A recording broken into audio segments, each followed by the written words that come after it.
bonjour à tous, j'espère que vous avez passé un meilleur week-end que le mien. Comme vous pouvez le voir ou l'entendre, j'ai une petite voix, une petite mine. Je suis un peu malade, mais je suis quand même présent au rendez-vous, Shai, parce qu'on a un CQFR important ce lundi matin, le CQFR du week-end. Alors, peut-être pas aussi important que celui de vendredi, mais on est dans la même lignée, c'est-à-dire qu'il y avait eu le transfert de Damian Lillard, pardon, de jeudi. Il y a eu le transfert de Damian Lillard dans la nuit du mercredi au jeudi. Là, on a celui de Jrue Holiday. Le- Réponse aux le tr- haters, qu'est-ce qu'il y a? Exactement. Donc, Jrue Holiday qui avait été transféré de Milwaukee à Portland dans le cadre de celui de Damian Lillard. Ouais. On attendait de savoir, on savait que ça serait qu'un transit rapide et qu'il y aurait vite une nouvelle destination pour Holiday. On a notre réponse, les Boston Celtics. D'ailleurs, j'en profite au passage, on avait lancé un sondage à la fois sur Spotify et sur Twitter pour savoir quelle serait selon vous la meilleure équipe pour Holiday. Et Boston était arrivé en tête des sondages à chaque fois. Ouais, c'est vrai. Donc bah voilà, donc je récapitule le trade, tu me dis Mhm. ce que tu en penses. Ouais. Donc Holiday arrive à Boston en l'échange de 2 premiers tours de draft. Donc le 2029 qui est non protégé et un swap, si je dis pas de bêtises.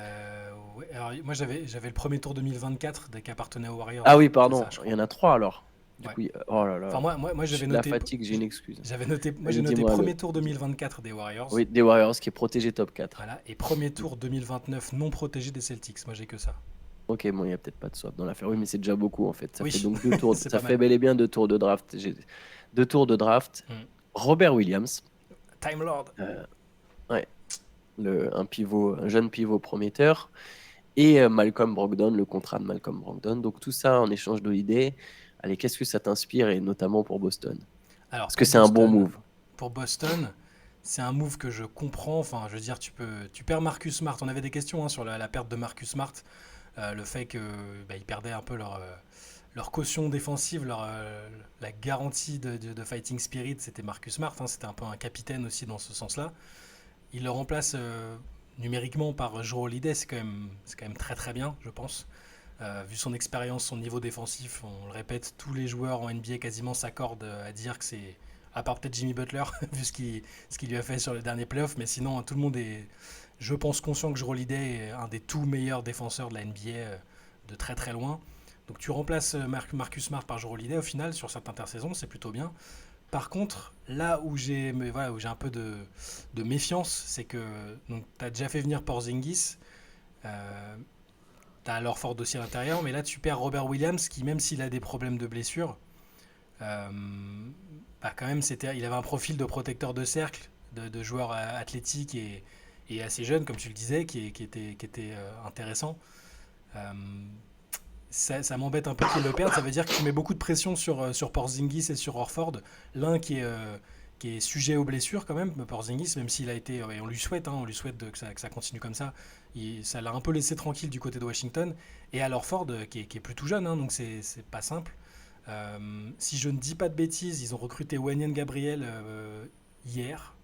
Donc c'est Ouais. pas mal pour la rotation, mais après, est-ce qu'en playoff, sur un match chaud, si tu as ou Porzingis ou Orford qui est blessé, est-ce que Wenyen Gabriel te fait l'affaire? Je ne sais pas. Euh, mais donc, il y a un côté très, très intéressant, je trouve. Vraiment, remplacer Holiday par Smart, c'est incroyable, je trouve. Tu peux pas faire beaucoup mieux, je pense, dans ce profil-là. Euh, et en même temps, cette petite déception, parce que du point de vue Boston, je pense que les fans aimaient beaucoup Robert Williams. Ce côté, voilà, c'est un mec qui a été drafté par la franchise. Au début, c'est pour ça qu'il était surnommé Time Lord. C'est toujours à la bourre, un peu du mal à se mettre dans le rythme avec tout le monde. Et finalement, il a été très important quand il a pu jouer. Il a été très important. Il a souvent été blessé malheureusement, mais je sais pas. Son profil me semble pas avoir, pour l'instant, été remplacé. Donc je sais pas si c'est très très judicieux de la part des Celtics. Mais écoute, c'est un pari. Je trouve que c'est un pari. Pourquoi pas finalement. Et céder les tours de draft, c'est immanquable aujourd'hui. Enfin, tu négocies avec Portland, tu es obligé. Tu sais qu'ils ont envie de se faire un butin, un trésor de guerre et tu es un peu obligé de procéder comme ça. Donc pour l'instant, un petit peu partagé, mais c'est une intersaison de Paris, je trouve, pour Boston. Oui, je te rejoins complètement. Il y a un espèce de, pas de all-in, peut-être pas jusque-là, mais effectivement, il y a une vraie volonté de prendre des risques pour changer une équipe qui n'est pas passée loin du titre, mais qui n'a pas gagné le titre. Et donc, en essayant de renforcer en termes de talent, d'ailleurs, quitte à perdre un peu de enfin pas de complémentarité, mais peut-être de cohérence ou de profondeur. Alors, la perte de Robert Williams, c'est vrai que ça a été un joueur. Peut-être même que s'il avait été un peu plus en bonne santé, Boston aurait peut-être gagné un titre, ou en tout cas aurait été encore plus près de gagner le titre. Possible, ouais. Maintenant, c'est vrai que la vérité, il n'a pas souvent été présent. C'est pas le joueur avec la meilleure éthique de travail de la ligue, en tout cas de ce qu'on sait de lui, de ce qui est dit de lui, sachant que généralement les franchises ont toujours tendance à mettre en avant l'éthique professionnelle de leurs joueurs. Donc voilà, après, ça reste un mec très prometteur, un profil unique, en tout cas un profil rare, un profil intéressant. Tu l'as très bien dit, les Celtics ne sont pas remplacés. Ça risque d'être c'est même plus qu'un pari. Porzingis, ok, il a rejoué des matchs, mais il a joué que 65 matchs l'an dernier. Il n'en a pas non plus joué 75, tu vois. Il manque quand même 17 matchs encore la saison dernière. Il est déjà blessé. Il Ah va ouais? commencer la saison blessé, Porzingis. Alors, il sera peut-être là dès le début, mais il se remet à peine d'une blessure. Il était blessé pendant l'intersaison. Ça fait, comme tu as dit, beaucoup de pression sur lui, défensive, pour rester en bonne santé. La pression mentale, du coup, parce que c'est bien à l'heure actuelle, il a bien compris qu'on misait beaucoup sur lui du côté de Boston. Ça peut être une pression en plus dans la tête et qui ensuite se répercute sur les genoux, tout le corps entier, quoi, le fait d'avoir cette pression en plus. Maintenant, Boston, sur le papier, a peut-être le meilleur 5 majeur de la ligue, ou en tout cas pas loin. En tout cas, avec celui des Bucks, enfin, ça va être un 5 majeur très solide. On a donc Ouais. Holiday au poste 1, Derrick White, déjà un backcourt ultra défensif, avec des mecs capables de mettre des tirs.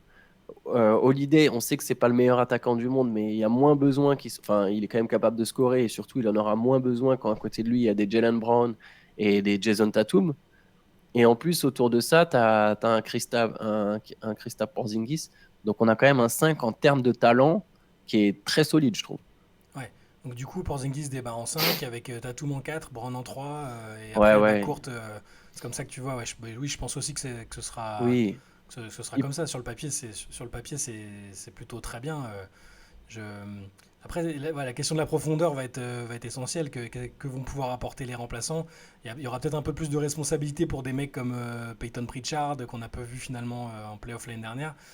Ah bah, ils ont peut-être pas fini de renforcer l'effectif et il reste aussi toujours et la période des buyouts, la trade deadline. Toujours moyen de faire des choses, hein, mais sur le papier en tout Sachant cas, qu'il. ouais, sur Ouais, le papier pardon, en tout vas-y. cas, je pense juste que bah, après le trade de Lillard, on avait tous un peu dit bon bah à l'est Milwaukee commence à se dégager peut-être plus comme un favori parce que tu mets Lillard et Antetokounmpo plus Middleton plus les gars qui sont déjà là avec l'identité défensive. Milwaukee prend un petit peu les devants si on doit classer vite fait. Là, ça se rééquilibre franchement quand même. Sur le papier, Ouais, hein, toujours sur le papier. Boston répond tout de suite. C'est marrant, la saison dernière, on n'a pas eu le choc attendu entre Mm. Milwaukee et Boston. Et au final, cette année, les deux équipes paraissent encore plus chargées sur le papier. Ouais. Et Mm. ça donne vraiment envie qu'il y ait une série Milwaukee-Boston à un moment. Il faut savoir que pour les Celtics, il y a encore effectivement franchement de quoi renforcer la rotation. C'est-à-dire que, bon, déjà, là, par exemple, Reggie Bullock a été coupé par les Spurs. C'est un profil qui va intéresser directement Milwaukee et Boston, des équipes qui ont besoin de se renforcer à l'aile, en tout cas qui ont besoin de renforcer leur rotation. Mm. Voilà, c'est un vétéran, bientôt 33 ans, 38% de réussite au tir à 3 points. Ça va intéresser les Celtics, mais surtout, Boston a encore 2 ou 3 pics susceptibles d'être échangés pendant la saison.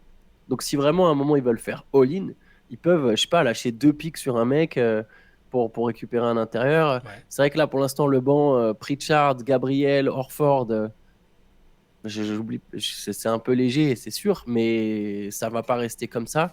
Et ils font le pari de se dire, bah, de toute façon, on a le meilleur 5 majeur et pendant 35 minutes chaque soir, on aura la meilleure équipe sur le terrain, quoi. Ouais. Non, mais si, On- c'est compétitif, il n'y a pas de souci. Et t'as raison, c'est vrai que t'as raison. Je pense qu'on en parlera un peu. Il y a le podcast de cet après-midi où on a prévu de vous parler un peu de ça, de la hiérarchie à l'Est, mais c'est vrai que je peux pas m'empêcher de penser immédiatement quand j'ai vu et à la fois Lillard à, à, à Milwaukee et Drew Holiday à Boston.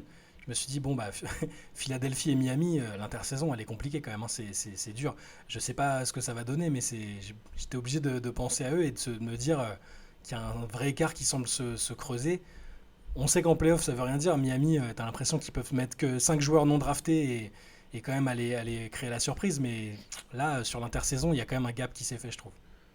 Moi, j'ose affirmer que Miami sera décevant cette saison. Enfin, décevant dans le sens où ils seront pas en course pour ne serait-ce que les finales de conférence. Je pense. Voilà, l'an dernier, il y a eu.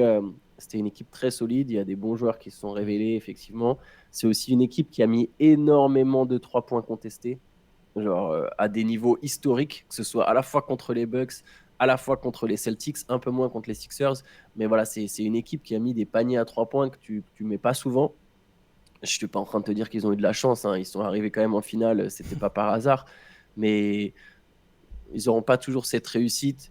Ils ont perdu des joueurs super importants. Ils ont fait les timides. Après, et ça nous permet peut-être de parler de Portland, mais j'ai lu, euh, j'ai lu sur Internet que, alors évidemment, bon, sur Twitter, on lit tout et n'importe quoi, donc on peut lire des trucs très pertinents, des trucs qu'on trouve moins pertinents, puis au final, c'est chacun à son œil, tu vois, qui on est pour dire que tel ou tel avis est mauvais, mais j'ai souvent lu que les Blazers voulaient juste pas faire affaire avec le Heat et que Miami avait un meilleur package pour Lillard. Mais quand je vois la suite, je me dis, mais jamais en fait. Mm. Le package de Milwaukee, il est, mais je sais pas, 5 fois supérieur à celui du Heat. Et il est même plus intéressant que celui de Toronto. J'ai lu ça aussi, que bah, les Raptors avaient un meilleur. Enfin, non, bah non. Là, je suis désolé, mais pour l'instant, Portland a récupéré pour Lillard 5 pics. DeAndre Ayton, Robert Williams. Alors oui, il y a aussi eu la perte de Nurkic, mais ça c'est presque, de toute façon, pour une reconstruction, c'est pas une perte. Il y a Nasir Little, c'est peut-être la deuxième plus grosse perte derrière Lillard. Euh, Sachant qu'il y aura encore le trade de Malcolm Brogdon, sans doute, Ouais, donc c'est d'autres assets. probable que ça bouge Brogdon, ouais. Et juste pour finir sur Miami au final, c'était pour dire, mais Miami aurait jamais pu offrir ça. Miami offrait 2 pics, Tyler Hero. Et Tyler Hero, aujourd'hui, un joueur comme Tyler Hero, bah oui, je pense que c'est un joueur qui est peut-être sous-évalué par une partie des franchises, ça c'est possible. On rappelle quand même que quand Miami cherchait une troisième équipe, il n'y a personne qui s'est pointé à part le Jazz. Il a un profil par rapport à Holiday, déjà que sachant que c'est un moins bon joueur qu'Holiday, que c'est un joueur qui te fait potentiellement moins gagner aussi avec son style, c'est pas un défenseur, etc. Tyler Heroes, le côté scoreur, mais qui n'a pas encore grand-chose d'autre, on n'est pas sûr de son leadership, on n'est pas sûr de son playmaking, même s'il est en progression, c'est pas un très bon défenseur, etc. Des profils comme ça, les franchises peuvent se dire, mais attends, ça, chaque draft, il y en a 3, tu vois. Mm. J'exagère, après, ils seront pas tous aussi forts que Tyler Hero, et je le dis, et je le répète quand même, je pense que Tyler Hero est sous-évalué. Je pense qu'il est meilleur que ce que certaines franchises l'imaginent. Mais en tout cas, il n'aurait certainement pas eu le rapport qualité-prix voilà, offert, enfin, ce qu'ont récupéré les Bucks pour Holiday, quoi. Non, mais enfin, là où c'est incontestable, après, je sais pas, il y a peut-être tu sais, il y a peut-être un. Pas un contentieux, mais peut-être que C'est Cronin moi. s'est dit dans tous les cas, j'ai pas envie de faire affaire avec Miami ou parce que depuis le début ils font du, enfin tu vois, du low ball quoi, genre ils se disent de toute façon Lillard veut venir donc quoi qu'on leur offrira au bout d'un moment ils vont craquer. Je pense sincèrement sans avoir d'informations dessus que Cronin s'est dit ouais, non mais Miami ils nous prennent pour des petits poussets. On va leur montrer qu'on on n'a pas besoin d'eux pour faire des affaires. Et force est de constater que la patience dont les Blazers ont fait preuve, donc Cronin a fait preuve, quoi qu'on pense de la manière dont a été géré le départ de Lillard, hein, le fameux revirement où Lillard aurait voulu rester finalement plutôt que d'aller ailleurs, bah, la patience a été récompensée parce que, comme tu le dis, la contrepartie sur le papier, encore une fois, pour l'instant, c'est que des chiffres, hein, c'est des pics. Ouais, Tout le monde n'exploite pas bien les trésors de guerre comme ça. On attend aussi de voir DeAndre Ayton dans un autre contexte et je pense bien sûr. que c'est Portland c'est très bien pour lui. Robert Williams, je pense aussi que c'est pas mal. Et ça reste. Tu peux toujours aussi, si à un moment tu te dis bon, ça fonctionne pas plus que ça, je sais pas si l'un des deux, si on veut avoir les deux sur l'avenir, tu peux aussi échanger l'un des deux. Il n'y a aucun souci avec ça, je pense. Donc Portland, Clairement. sur le papier, on peut pas les considérer autrement que comme des gagnants de ces opérations-là, pour le moment en tout cas. Je veux dire, récupérer autant de choses pour Lillard, c'est bravo, il n'y a rien à dire. On verra ensuite, on analysera si s'avère que tous les pics de draft ont été mal utilisés ou que Ayton et Williams ont été des catastrophes, on le dira aussi, il n'y a aucun souci, mais je suis d'accord avec toi, hein, pour Miami, ils ont été un peu. Je pense qu'ils se sont un peu dit on est Miami, le joueur veut dans tous les cas venir chez nous, donc ça va se passer comme ça. Peut-être que Pat Riley a un peu fait le Godfather, comme il fait souvent au téléphone dans les discussions, et souvent ça marche, hein, il a souvent eu raison de le faire, Ouais. et que Cronin s'est dit non, mais mon gars, il y a des offres supérieures, il y a pas de raison qu'on soit dépendant seulement de ce que peut proposer Miami. Donc, bravo Portland, il y a rien d'autre à dire. Mais c'est ça, mais en fait, même imaginons qu'ok, Cronin, il est voulu, il a été vexé par l'attitude de Pat Riley du Heat, etc. Mais de toute façon, même si le Heat avait envoyé sa meilleure offre, ça reste inférieur à ce qu'ont proposé les Bucks. Ouais, d'accord. Et à partir de ce moment-là, c'est quand même un business. Et Miami, ça commence à faire une sacrée liste de joueurs disponibles qui laissent entendre, ah bah moi je veux jouer pour le Heat, et le Heat parvient pas à boucler l'affaire. Ah, Donc ils sont dans les shortlists à chaque fois. C'est c'est pour ça, Durant, c'est-à-dire Kyrie. que dans la shortlist de Kevin Durant, je sais pas, il y en a 4 ou 5 récemment, Ouais. je pense qu'il y avait Kyrie Irving Il y à avait un Kyrie, moment, ouais. enfin bref, il y a 4 ou 5 joueurs qui mettent le Heat dans leur shortlist, et le Heat n'arrive pas à boucler le trade, notamment parce qu'il y a eu une mauvaise utilisation des assets. Donc oui, le Heat parvient à trouver toujours des bons joueurs, notamment des non draftés, mais le Heat a aussi mal géré certains de ses assets et n'a pas la flexibilité d'autres équipes. Et Et du coup, malgré bah voilà, ça, regarde, ouais. Mais c'est fou que même les Bucks, en fait, réussissent à s'en sortir mieux alors qu'ils ont blindé leur équipe et ils ont gagné un titre il y a 2 ans, quoi. ouais. Et malgré ça, bah après, c'est un pari que tu as pris, hein, je le comprends. Il est logique de se dire que Miami sera peut-être pas contender cette année. Et malgré ça, j'ai l'impression enfin, dans ce contexte-là, ils arrivent toujours à. Enfin, je veux dire, ils ont une base quand même. Il y a un trio qui fait que je peux pas les écarter de la considération. Jimmy Butler, Bam Adebayo, Eric Spoelstra. Eric Spoelstra, bien sûr. Alors après, autour, bah, on a vu qu'avec des joueurs non draftés ou des joueurs euh, dans lesquels plein de gens ne croyaient plus, ils arrivent quand même à.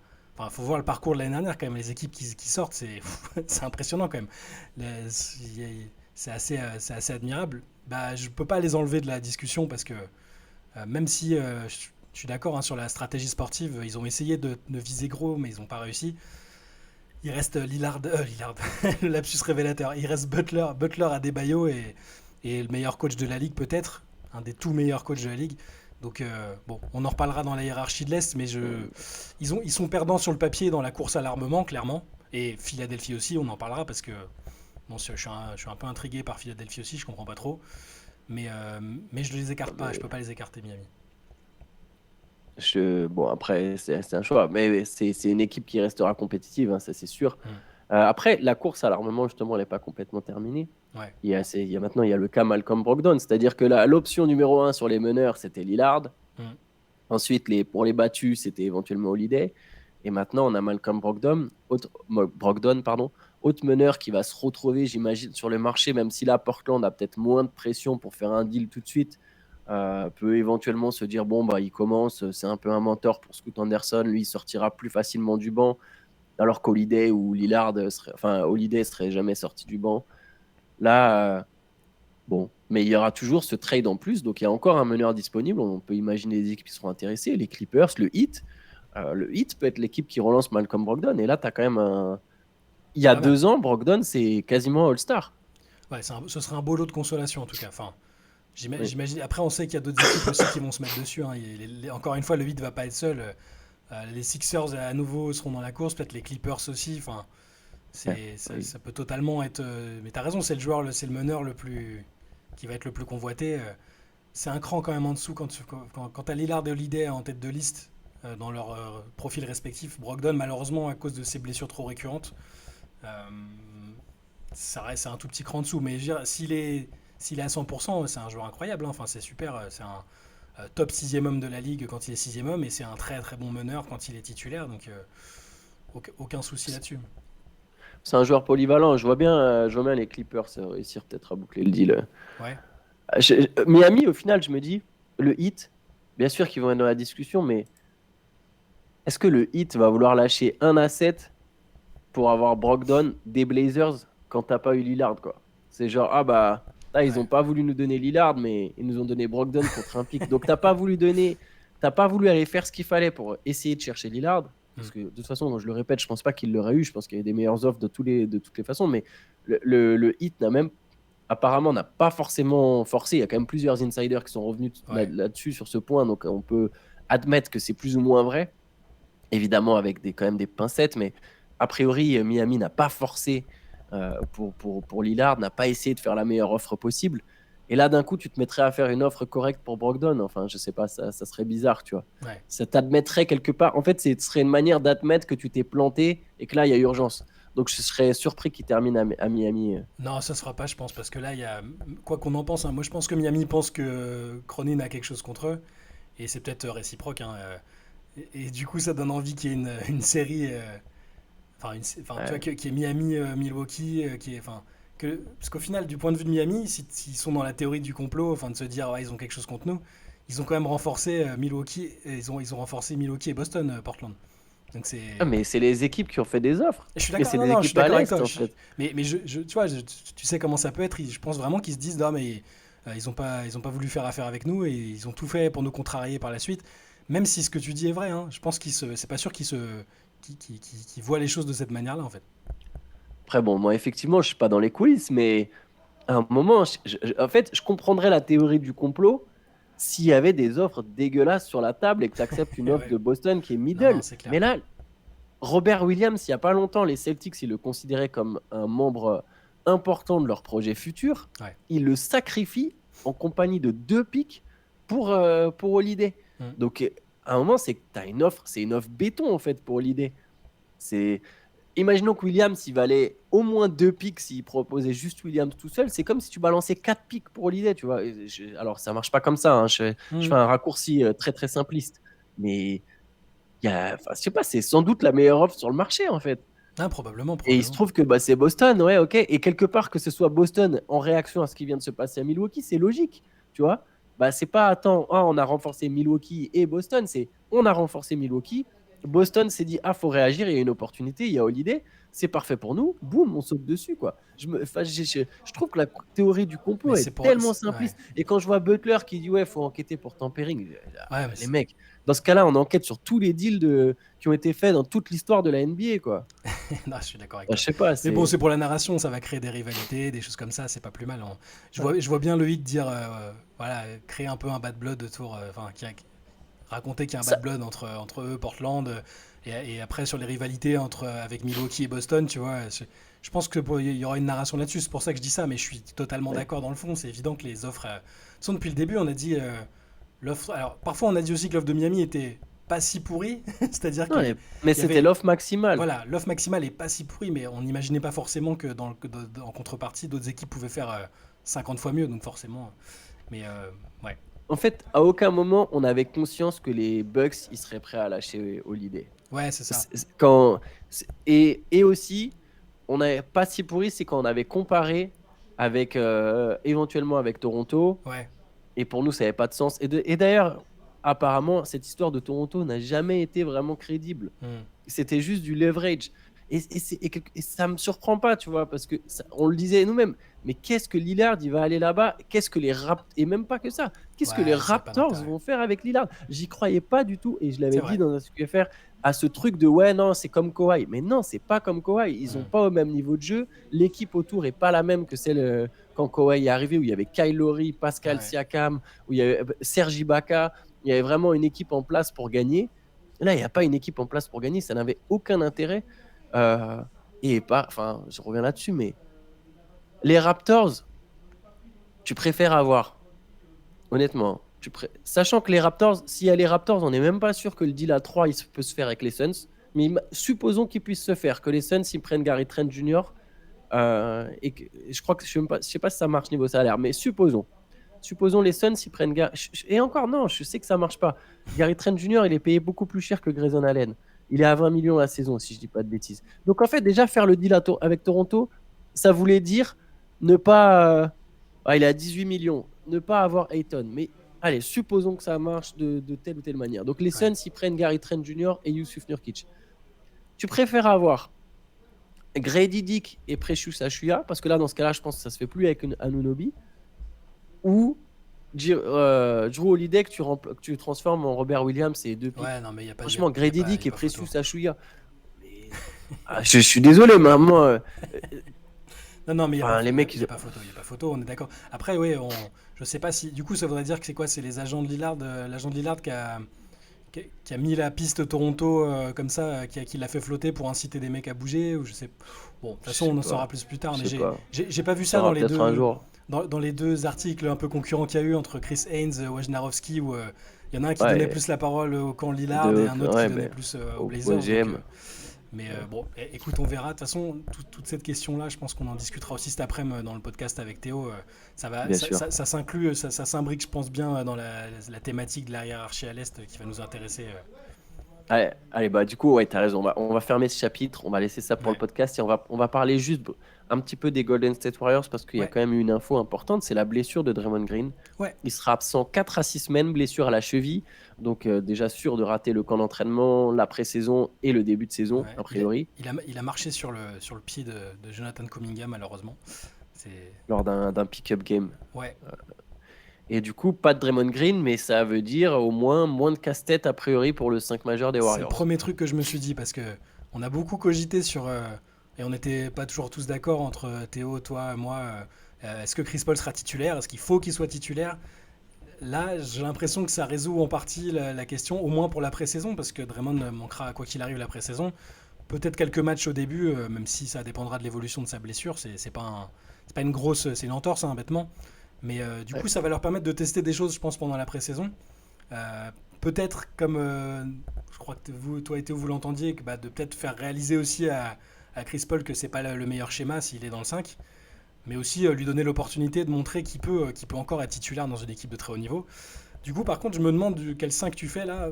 Il n'y a pas de Raymond Green, tu fais quoi? Chris Paul, Steph Curry, Klay Thompson, Wiggins, Looney, ou c'est trop petit? Moi, c'est ce que je me demandais, j'en parlais hier un peu. Bah, ouais, je pense que Wiggins en 4, mais ça va être petit, ouais. Et du coup, si tu fais pas ça, c'est quoi l'alternative? C'est ça que je me demandais. Est-ce qu'il y a vraiment une alternative? Euh, Tu peux en faire un avec Kuminga en 3 et Chris Paul reste en sortie de banc. Ouais, Mais je pense qu'en termes de. Si, ça passe aussi au final. Ou Kuminga en 4 et Wiggins en 3, pardon, peut-être plutôt comme ça. ouais. Kuminga qui essaye de prendre le rôle de Draymond Green, ça serait ça serait intéressant pour lui au playmaking, Mm. d'essayer de faire ce que fait Draymond. Voilà, tu peux avoir cette alternative-là, peut-être. Ou Darius Saric. Darius Saric qui jouerait en 4. Après, titulaire direct, Darius Saric, je sais pas si c'est vraiment le meilleur schéma pour Golden State, mais voilà, tu as des configurations comme ça. Même Gary Payton Jr., en fait. Mm. Mais à chaque fois, ça sera des 5 petits. Ce Ouais. qui est sûr, c'est qu'ils vont commencer la saison petits, ils vont courir et attaquer très fort, quoi. Ouais, bon, de toute façon, même quand il y a Draymond, je veux dire, c'est des line-up. Les meilleurs line-up des Warriors, ça a souvent été Ouais, un peu small dans l'idée, hein, mais bon, avoir Kevin Looney, leur soldat, c'est aussi c'est quand même une bonne caution. Mais je suis curieux, je pense qu'en tout cas, ça va. Peut-être que Steve Kerr se dit, bon, là, dans tous les cas, il n'y a pas le choix, je vais mettre Chris Paul titulaire. S'il n'y a pas de Draymond et que tu mets pas Chris Paul dans le 5, peut-être qu'au niveau de l'ego, je sais pas, après ils ont des discussions, peut-être que bah, Chris Paul il est sur la même longueur d'onde et qu'il sait qu'il a que tant de. Enfin, que c'est la meilleure opportunité pour lui, je sais pas, mais moi dans tous les cas j'avais envie de voir Chris Paul titulaire, parce que je pense que c'est pas. Il est moins cramé que défensivement en tout cas que ce qu'il a montré, ce qui a semblé être le cas avec Phoenix en fin la saison dernière. Donc moi j'ai envie de lui donner cette chance-là. Je sais pas si ce sera le cas, mais j'ai envie de voir ça. oui, je pense aussi qu'il est moins cramé que ce qu'il était au Suns, qui a peut-être un regain d'énergie, notamment avec voilà, tu joues dans une nouvelle équipe, il y a Mm. un peu de fraîcheur qui est lié à ce changement d'équipe. Je pense aussi qu'il aura des meilleures jambes. Bon, on suivra ça. Ça Ouais, fait beaucoup d'actualité pour ce CQFR du week-end et beaucoup de choses à aborder. N'hésitez pas à nous retrouver donc tout à l'heure sur un podcast qui ira plus en profondeur sur la conférence S, sur Damian Lillard, sur les Boston Celtics, sur le Miami Heat, sur les Philadelphia Sixers, etc. Donc on se fera ça tout à l'heure avec Théo et on se retrouve aussi demain pour un nouveau CQFR. yes, à plus. Allez, bonne journée à tous. Ciao. Ciao.